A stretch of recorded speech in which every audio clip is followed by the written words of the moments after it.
लोक थिएटरच्या बाहेर चप्पल काढतायत, शंख वाजवतायत, कारण आत होणारी गोष्ट सिनेमा नाही, ती आहे अवतार कथा.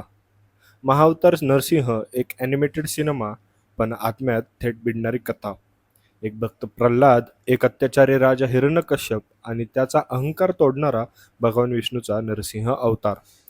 अर्धे नर अर्धे सिंह, ना रात्र ना दिवस, ना घरात ना बाहेर, ना शस्त्र ना अस्त्र.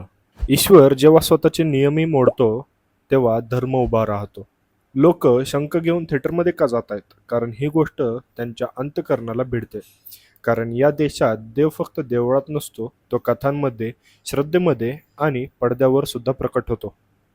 महाअवतार नरसिंह हा सिनेमा फक्त 4 दिवसात 20 कोटींचा टप्पा पार करून भारताचा सर्वात मोठा ॲनिमेटेड ब्लॉकबस्टर ठरला.